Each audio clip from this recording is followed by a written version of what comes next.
Última pergunta desta manhã. Essa é importantíssima. Essa foi a pergunta mais séria que alguém me fez. Uma jovem dessa igreja, muito inteligente, me apertou com essa pergunta. E eu sei que a dúvida dela é parecida com a sua dúvida. E a pergunta é essa: a condenação eterna não é injusta? Não é um exagero? Não é absurda? Deus de amor colocar as pessoas para o resto da eternidade sofrendo no inferno, não é demais?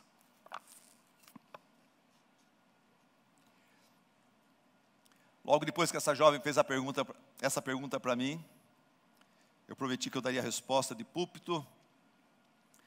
Eu entro no meu carro e pego um podcast que eu costumo ouvir daqui para casa, dá 7 minutos, 10 minutos, dá para ouvir daqui direitinho. Daqui até minha casa dá para ouvir cada dia uma mensagem do pastor John Piper.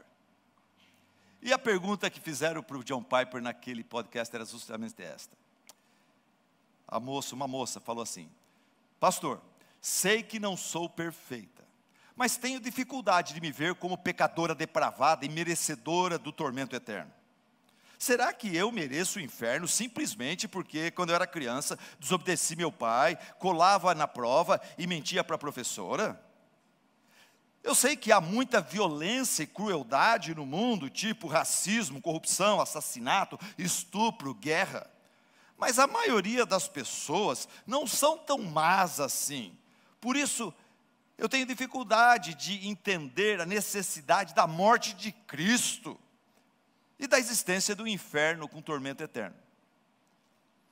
E a resposta do sábio pastor foi assim: com todo respeito, eu digo para você o seguinte, ele falou: onde Deus é pequeno e o homem é grande, a realidade do inferno é considerada absurda, e a cruz de Cristo uma loucura. Aonde Deus é pequeno e o homem é grande, a realidade do inferno é considerada absurda, e a cruz de Cristo uma loucura. O problema desta jovem e de muitos adultos, muitos crentes e incrédulos, é um conceito errado, deficiente e fraco acerca do mal, do pecado. Um conceito anêmico, um conceito enfraquecido acerca do pecado e da sua malignidade. E esse conceito fraco do pecado, porque nós somos pecadores, a gente se acostuma com o pecado, né? E a gente começa a achar pecado é um problema, mas não é um problemão, né?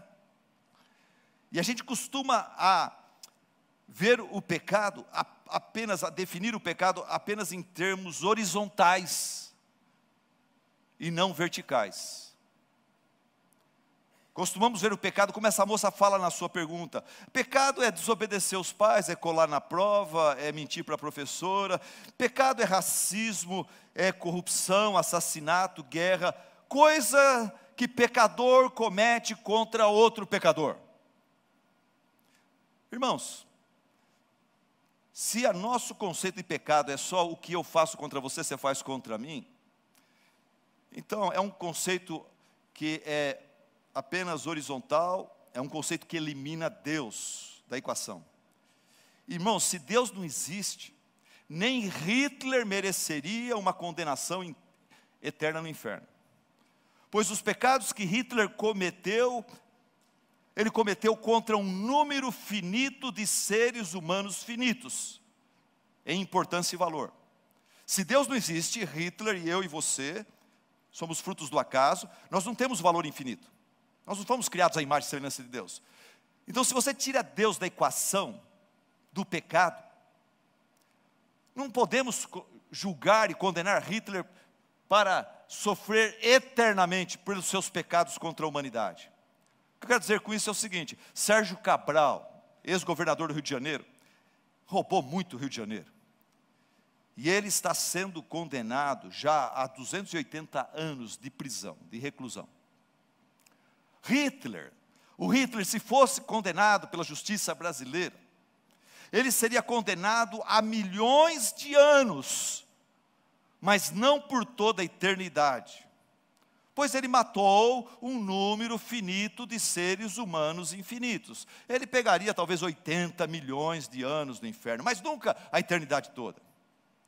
Mas a questão, irmãos, quando você pensa no pecado, você tem que lembrar que Deus existe. E o aspecto mais grave dos nossos pecados se define não horizontalmente, mas verticalmente. Em atitudes e ações que pecadores cometem contra o Deus Todo-Poderoso, infinitamente santo, justo, sábio, fiel, generoso e bom. Como alguém disse, eu já falei e volto a repetir, anota no seu coração, na sua mente esta frase: o pecado é sempre infinitamente repugnante e odioso e hediondo, porque através do pecado nós rejeitamos e atacamos o caráter daquele que é infinitamente digno, justo, santo e bom.